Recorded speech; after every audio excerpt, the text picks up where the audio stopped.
Okei, no sitten lähdetään ihan tähän johdantoluentoon ja tämmöisiin perusasioihin aluksi, että mitä pelaaminen on ja miten me se käsitetään. Eli me puhutaan tänään digitaalisesta pelaamisesta ja sillä viitataan kaikkeen tietokone- ja konsolipelaamiseen, verkkopelaamiseen, mobiililaitteella pelaamiseen. Ja osissa tutkimuksissa ja jutuissa, mitä tänään käydään läpi, niin myöskin sisällytetään rahapelaaminen, mutta että varsinaisesti esimerkiksi omassa puheessani, kun puhun digitaalista pelaamisesta, niin en viittaa, niin kuin, en tarkoita sillä tätä rahapelaamista, vaan tämmöistä viihteellistä konsoli, PC, mobiililaitteella pelaamista.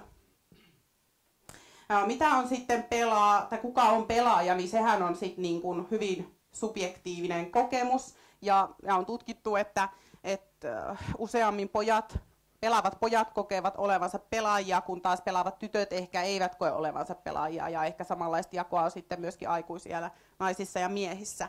Että se on hyvin subjektiivinen kokemus ja semmoinen myöskin ehkä niin kuin sosiaalisesti ja kulttuurisesti määräytyvä identiteetti, joka tällä hetkellä ehkä on ominaisempi niin kuin pojille tai miehille, mutta että siitäkin huolimatta, että tytöt ja naiset ei ehkä koe olevansa usein pelaajia, niin tutkimukset kertoo, että sekä tyttöjen, poikien, naisten että miesten keskuudessa pelaaminen on todella yleistä. Eli Pelaajabarometri 2011 tutkimus sanoi, että koko väestöstä digitaalisia pelejä pelaa noin 80%. Ja tässä muistaakseni juuri oli ne rahapelitkin mukana tuossa prosenttimäärässä. Eli siellä tarkoitetaan myöskin ihan kaikkea tällaista netissä pelattavaa RAY-tyylistä rahapelaamista. Mutta sitten on toi huomio tärkeä, että eri sukupolvien välillä on merkittäviä eroja siinä, että kun tuo keskimääräinen prosentti on 80%, nuoremmat pelaa keskimäärin enemmän kuin sitten vanhemmat, mutta että tämä kuilu tai ero on myöskin nähtävissä, että se on vähän pienentymässä. Ja sitten on tämmöinen Pelaavat nuoret Vantaalla -tutkimus tehty, jossa myöskin meidän tämänpäiväinen yksi puhuja on ollut mukana. Kristiina Hietamies tuossa Vantaalla tehdyssä selvityksessä. Siitä on vastuussa semmoinen kuin pelitaitoprojekti, eli EHYT ry:n projekti on ollut tekemässä sitä. Ja sieltä on saatu arvokasta tietoa, kun on tutkittu Vantaan 5-9-luokkalaisia, että siellä 84% näistä kaikista kertoo pelaavansa digitaalisia pelejä, mutta sitten niistäkin taas nuoremmat, eli 5-6-luokkalaiset heistä pelaa 90%, eli sielläkin on nähtävissä se, että mitä nuoremmat lapset, sitä useammat oikeasti pelaa.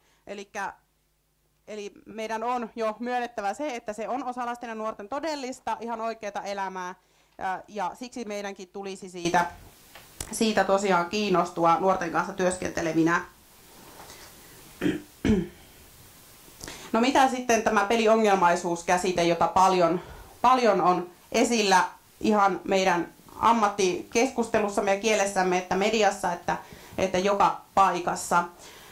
Tämä on mun mielestä aika ongelmallinen käsite, tämä peliongelmaisuus. Eli meidän pitäisi aina miettiä, että kun sitä käsitettä käytetään, niin mitä sillä nyt oikeasti sitten tarkoitetaan.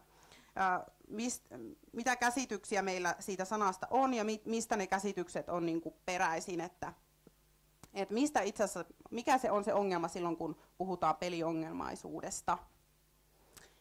Ja jos me mietitään aikuisia, jotka kertoo, että he ei ymmärrä pelaamista tai eivät tunne sitä, eivät tunne nuorten yleisesti suosimia pelejä ja näin, niin on hyvin todennäköistä, että silloin se ymmärrys siitä peliongelmaisuudestakin on ikään kuin aika hataralla pohjalla. Ja se, mistä usein se tieto on tullut, on media. Eli mediassa pelaaminen on oikeastaan kahdella tapaa näkyvissä. Toisaalta nuorison ongelmana ja nuoriin kohdistuvana huolena, että sitten tämmöisenä elinkeinoelämän rahasampona, supercellien, suurten kauppojen sun muiden takia.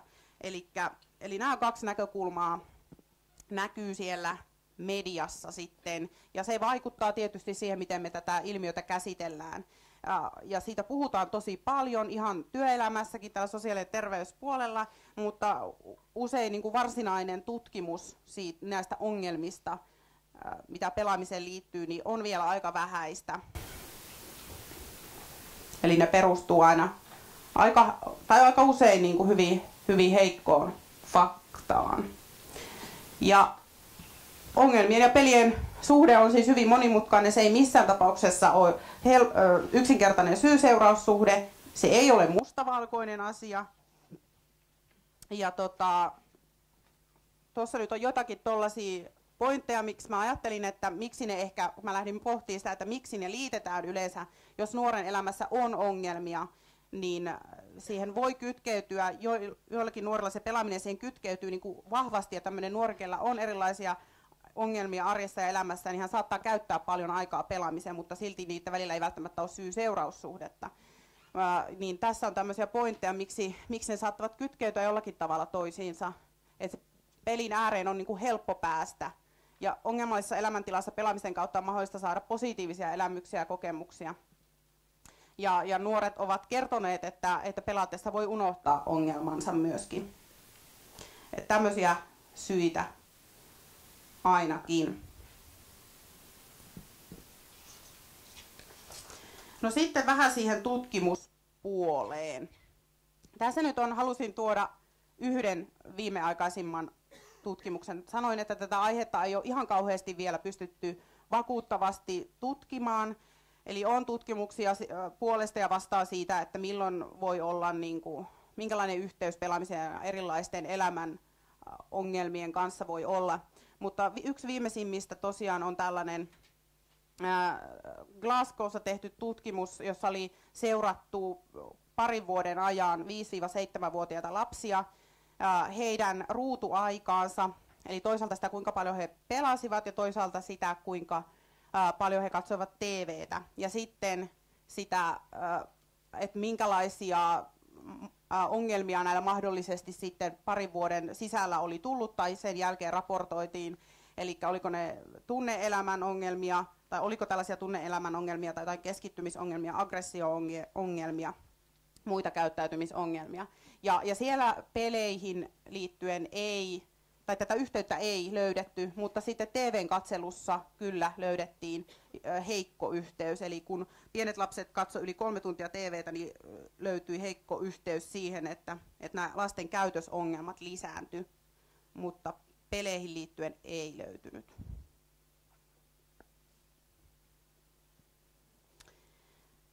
No sitten tämmöinen meidän näkökulma siihen, että mihin sitten pelikasvatuksessa kannattaa kiinnittää huomiota, ikään kuin mitkä ne on ne sitten meidän näkökulmastamme ne varsinaiset ongelmat siinä nuorten pelaamisen ilmiössä tällä hetkellä. Meidän mielestä yksi iso asia on se, että aikuiset ei ymmärrä. Tämä nyt on tietysti yleistämistä, mutta useimmiten ongelmat syntyy siitä, että aikuiset ei ymmärrä pelaamista. Toinen on se, että ikärajoja ei noudateta, ja kolmantena, että nettietiketti on olematonta. Ja meidän mielestä, koska tämä on näin merkittävä osa nuorten elämää, niin se pitäisi ottaa ihan jo pienten lasten kanssa osaksi sitä mediakasvatustyötä.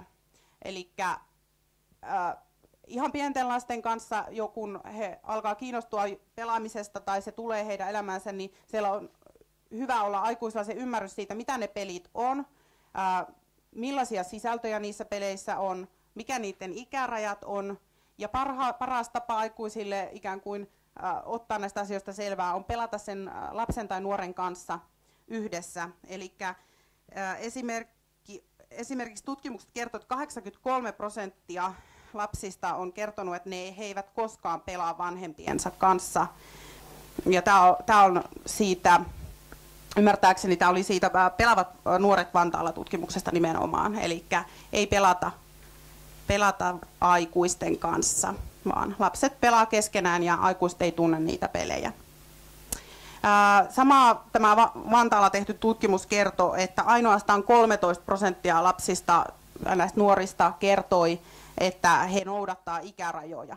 Ja tämä on ehkä yksi semmoinen, joka voi aikuisilla, ketkä ei tunne nuorten pelejä tai tätä pelikulttuuria ylipäätänsä, niin voi olla käsitys siitä, että pelit on aina lapsille suunnattuja, mutta että hyvin iso osa peleistä on ihan aikuisille suunnattuja ja tehtyjä pelejä, ja tämä on hyvä huomioida.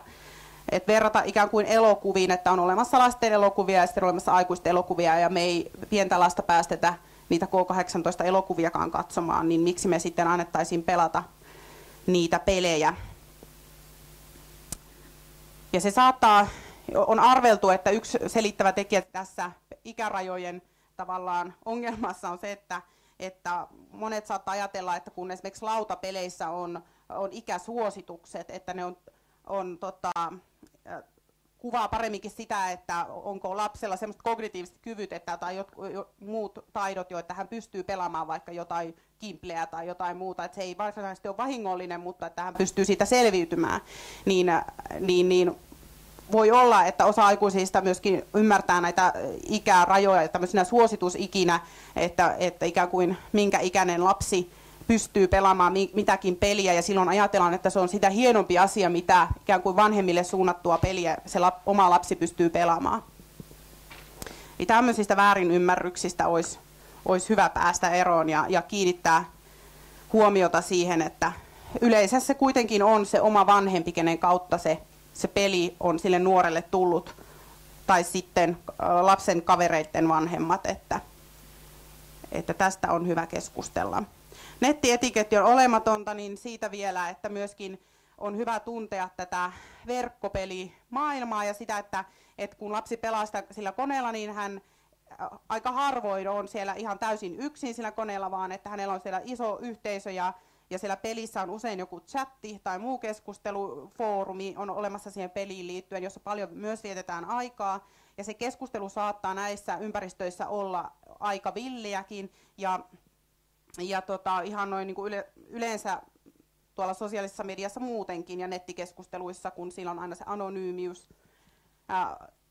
tavallaan helpottamassa sitä jopa tämmöistä niin kuin vihapuheenomaista kielenkäyttöä, niin tämä on hyvä tiedostaa ja oman lapsen kanssa niin kuin käydä se keskustelu, että mitä hän todennäköisesti jossakin vaiheessa siellä kohtaa, minkälaista kielenkäyttöä ja miten siihen kannattaisi reagoida ja että se lapsi osaa sitten varautua siihen, mitä sieltä on tulossa ja tietysti olla lähtemättä siihen mukaan, että tämä kulttuuri pikkuhiljaa myöskin sitten muuttuisi.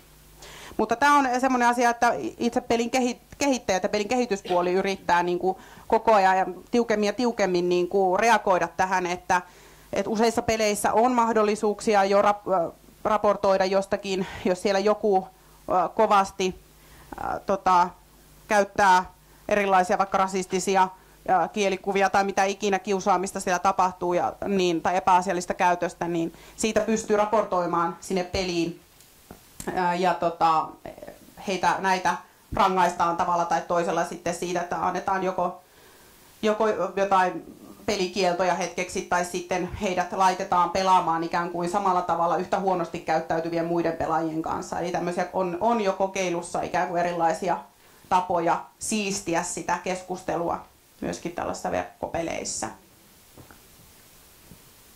Onko tässä vaiheessa kysymyksiä? Minulla tuli mieleen ikärajoista, että aika moni urheilupeli on semmoinen, että mullakin on 14-vuotias poika, joka pelaa lätkää ja haluaa pelata lätkää NFL-peliä ja siinä on K18 niiden tappeluiden takia, mutta sitten haluaa pelata niinku myös sitä pelinä. Aivan. Et mä mietin, että se iso prosenttimäärä, minkä takia niin paljon niin kuin vanhemmat ei noudata niitä ikärajoja, niin meidän perheessä noudatetaan erittäin tarkkaan ikärajoja peleissä, paitsi tässä lätkäpelissä. Joo. Et sekin nostaa sitä prosenttia.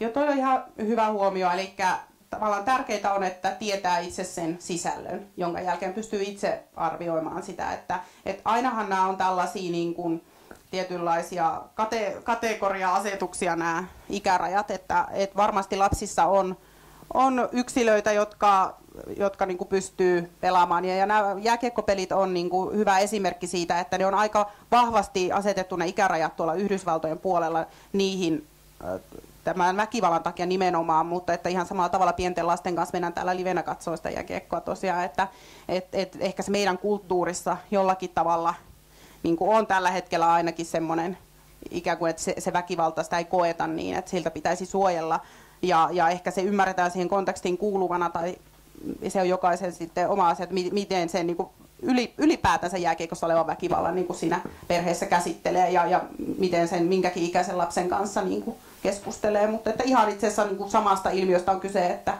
onko se väkivalta siinä ruudulla vai sitten siellä, niin kuin, kun mennään katsomaan sitä jääkiekkoa sinne areenalle. Että.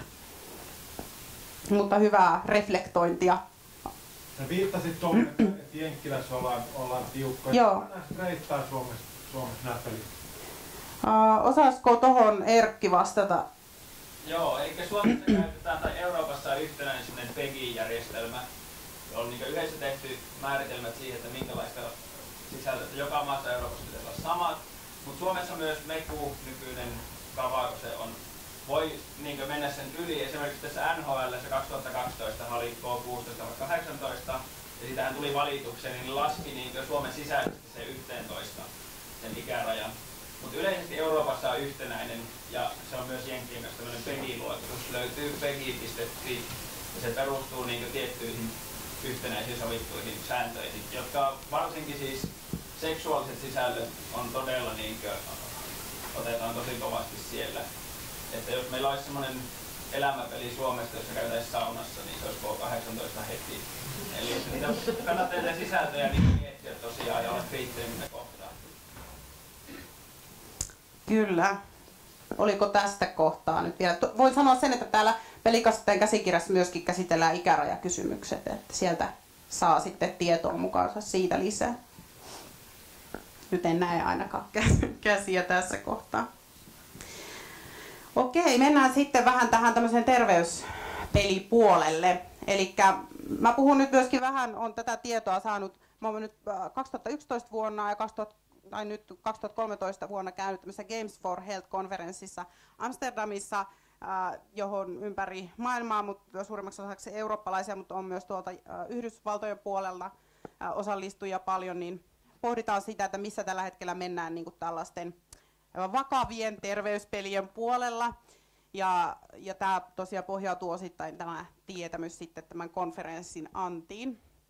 Eli tosiaan ensimmäisenä laittelin tällaisia käsitteitä, eli puhutaan viihdepeleistä, hyötypeleistä, oppimispeleistä, terveyspeleistä, liikuntapeleistä ja sitten muutamia englanninkielisiä vastaavia termejä, eli käsiteviidakko alkaa olla aika iso. Ja ehkä oma kantani tähän on se, että aina tämä luokittelu ei olisi ihan näin tarkasti tarpeellista, eli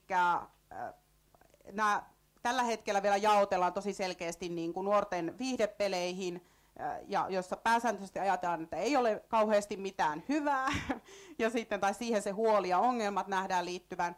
Ja sitten toisaalta näihin terveyspeleihin, jotka on sitten niin kuin sosiaali- ja terveyspuolen ammattilaiset pelin kehittäjien kanssa yhdessä tehneet, ja näillä nähdään sitten suuria, erittäin merkittäviä mahdollisuuksia niin kuin sosiaali- ja terveyspuolella olevien haasteiden ratkaisemisessa.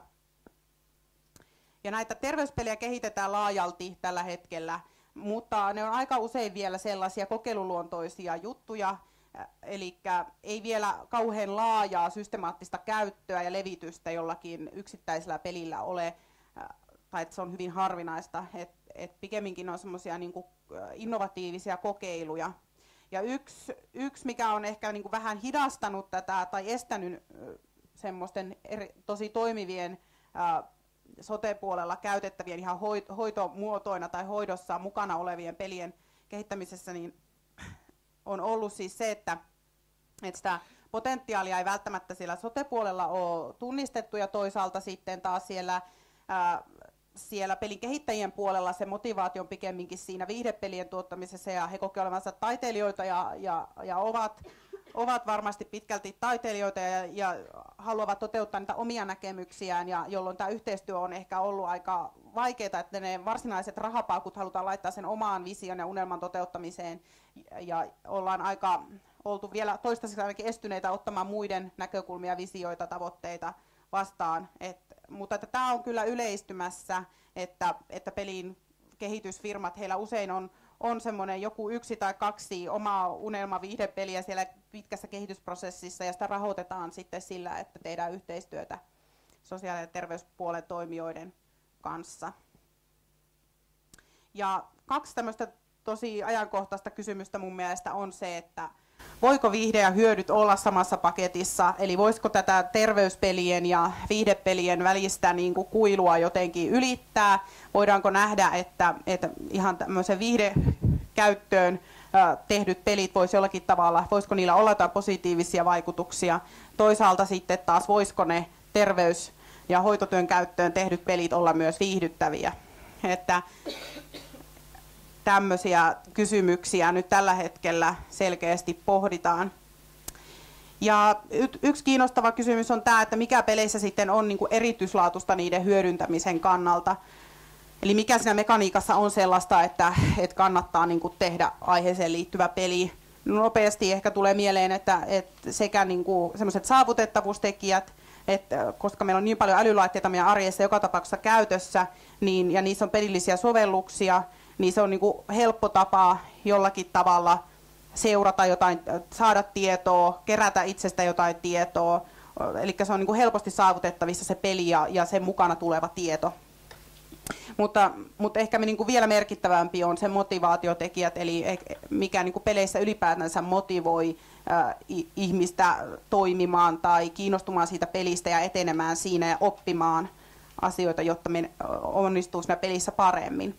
Ja ehkä tämmöisiä motivaatiota, että mikä niissä peleissä sitten lisää sitä motivaatiota, niin on nostettu tämmöisiä esiin kuin sosiaalinen vuorovaikutus, eli ne on usein hyvin vuorovaikutteisia nämä pelit.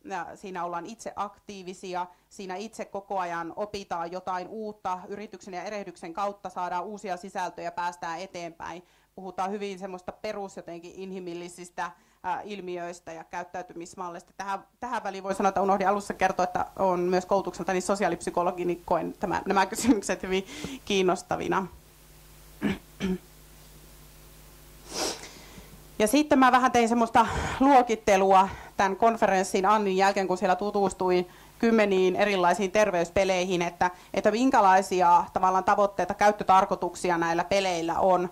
Ja yksi on sairauksien hoito. Ja tästä varmaan tosiaan tulee Ville Tapio tänään puhumaan vähän enemmän, mutta esimerkiksi siitä, miten pelejä on ADHD:n hoidossa niin kuin hyödynnetty.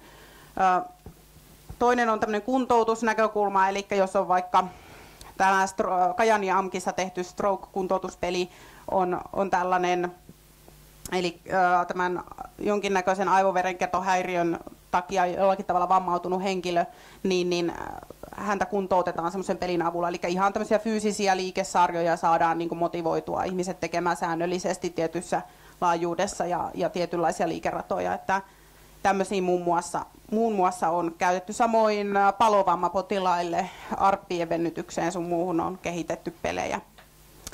Sitten on tämmöinen terveyden edistämisnäkökulma, eli ei varsinaisia olemassa olevia jo puhjenneita sairauksia, vammoja tai muita hoidetaan, vaan että pyritään edistämään sitä olemassa olevaa terveyttä, mahdollisesti ruokavaliomuutoksia tai liikunnan määrää tai tällaista. Siihen on kehitetty tämmöisiä pelejä, jotka hyödyntää älylaitteiden liikkeen tunnistusta, että esimerkiksi älypuhelimien liikkeen tunnistus, toi Cosmic Jump Starts on yksi esimerkki, ja toinen on sitten tämmöinen juurikin kehitteillä oleva ja ennakkotilaukseen juuri tullut Virtuix Omni-laite, jossa sitten niin kuin on tämmöiset virtuaalilasit ja ikään kuin nähdään itsemme siellä niin kuin pelimaailmassa ja sitten pystytään niin kuin samalla liikkumaan. Eli nämä tulee niin kuin varmaan olemaan, näitä keksintöjä on paljon, mutta ne on vielä hyvin innovatiivis-luonteisia tällaisia kokeiluja, ja joku tulee, kollegani Erkki Hentosen sanoin, niin varmasti joku jollakin lyhyellä aikavälillä tulee näistä niin kuin lyömään läpi, mutta että vielä ei ehkä tiedetä, onko se vaikka tämä Virtuix Omni-laite, mutta että joku tämmöinen virtuaali maailmassa tavallaan niin kuin liikkuminen ja samalla fyysisesti liikkuminen ei ole vain sen hiiren ja näppäimistön varassa, vaan monimutkaisempien virtuaalilaitteiden avulla. Ja mä laitan teille nämä materiaalit kaikki huomenna palautelomakkeen kanssa, ja silloin me päästään, tai voitte mennä katsomaan esimerkit näiden linkkien kautta, mutta nyt me ei käytetä siihen sen enempää aikaa, ettei mennä myöhästytä aikataulussa. Mennään eteenpäin. Sitten on tämmöisiä elämänhallintaan keskittyviä pelejä, osallistumis- ja vaikuttamistaitoja kehittäviä pelejä. Yksi esimerkki tuossa mä nyt koin, että tämä voisi olla tällainen peli, Kuntaliiton Lykkyläpeli, löytyy tuolta virtuaalikunta.net osoitteessa, jossa pelin tarkoituksena on saada tuommoinen kunta pidettyä hengissä ja siinä säädellään monia juttuja ja varsin kiinnostava esimerkki tämmöisestä yhdenlaisesta sitten ehkä sinne vähän enemmän oppimispelin puolelle taas luokiteltavasta pelistä. Sitten on mielenterveyden edistämisen ja tunteiden hallintaan liittyviä pelejä kokeiltu. On tuommoinen vähän taiteellisempi projekti Journey-peli, jossa matkustetaan viidakon halki ja ei ole varsinaista selkeää rakennetta, ei ole selkeää tarkoitusta, ei ole selitetty auki, mitä siinä pelissä pitää tehdä, mutta että se kaikki jää tavallaan pelaajan omaksi niin kuin päätettäväksi, että miksi hän sitä pelaa, mitä hän siitä saa. Ja siinä on satsattu musiikkiin ja tunteiden heräämiseen ja niin kuin kannattaa suosittelen tutustumaan myöskin siihen kiinnostavana esimerkkinä. Ja sitten tuosta on myöskin linkki tämmöiseen Dojo-peliin, jossa säädellään peliä oman sykkeen ja se mittaa tuosta sormenpäästä jotain hikeä ja jotain muuta sähkötoimintaa ja sillä tavalla niin kun pelaaja pelaa säätelemällä omia tunteitaan, että se niin kun helpottaa pelissä menestymistä, kun pitää sykkeen tasaisena ja niin edelleen. Eli kaikkia tällaisia niin kun kokeiluluontoisia juttuja on olemassa. Mutta se, mitä mä haluan terottaa nyt, niin on tämä sosiaalisten taitojen ja sosiaalisen vahvistumisen puoli. Ja haluan tuoda, että tämä ei ole mun ymmärryksen mukaan kansainvälisesti kauhean, eikä varmasti Suomessakaan niin kuin kauhean paljon puhuttu näkökulma, mutta että nämä nuorten tällä hetkellä kaikista eniten pelaamat pelit ovat oikeasti sosiaalisia taitoja kehittäviä ja arvokkaita tästä näkökulmasta. Eli nämä on tämmöisiä tiimipelejä, liikutaan isoina joukkueina, jopa 10 henkilöiden kokoisina joukkueina jossain niin kuin verkkopelissä. Mahdollisesti esimerkiksi tämä LOL-peli on 5 vastaan 5 ja vaatii niin kuin todella hyviä sosiaalisia taitoja, toiseen huomioon ottamista, erilaisia rooleja, jotta oikeasti menestytään siinä pelissä. Ja meidän omat nuoret pelitalolla on kyllä kertonut moneen otteeseen, että siitä kuinka niin kuin ovat joutuneet harjoittelemaan yhdessä toimimista ja yhteen hiileen puhaltamista ja sitoutumista siihen tiimiin ja sen tavoitteisiin ja kaikkea tällaista. Että siellä on paljon semmoisia teemoja, jotka sekä niin kuin lasten ja nuorten terveyden ja hyvinvoinnin näkökulmasta on tärkeitä, mutta myöskin sitten työelämään taitojen kehittymisen näkökulmasta tosi arvokkaita taitoja. Ja ehkä tuolla pelitalon puolella sitten vähän esitellään enemmän pelitalon poikien peliryhmää, joka on myöskin tästä esimerkki. Eli sellaiset nuoret, ketkä on ollut eristäytyneitä kotinsa pelien pariin, niin on saatu niin kuin mukaan toimintaan sitten näiden pelien kokoontumaan yhteen pelien luokse ja pelaamaan yhdessä ja siitä on saatu erittäin hyviä tuloksia. Sitten vielä ihan nopeasti kaksi näkökulmaa. Eli sitten on myöskin käytetty niin kuin, tämmöisissä tarkoituksissa, kun on haluttu tehdä sitä terveys- ja lääketiedettä tutuksi kansalaiset, on haluttu osallistaa kansalaisia tutkimuksen tekoon. Niin esimerkiksi tämä iWire-peli on sellainen, että siellä 70 000 ihmistä tällä hetkellä värittää aivojen neuroneita tämmöisen neurotieteen käyttöön, eli se ei mitenkään muuten olisi joltain pieneltä tutkijaryhmältä mahdollista saada sitä tietoa sen tutkimuksen käyttöön, kun hyödyntämällä tämän valtavan ihmismassan tavallaan pelikokemusta ja sitä, että mitä he siinä pelatessaan samalla tuottavat tutkimuksen käyttöön. Ja sitten paljon käytetään ammattilaisten keskinäisen yhteistyön kehittämiseen ja hoitotyöharjoittelemiseen erilaisten simulaatiopelien kautta. Yes, kiitos. Tämä oli mun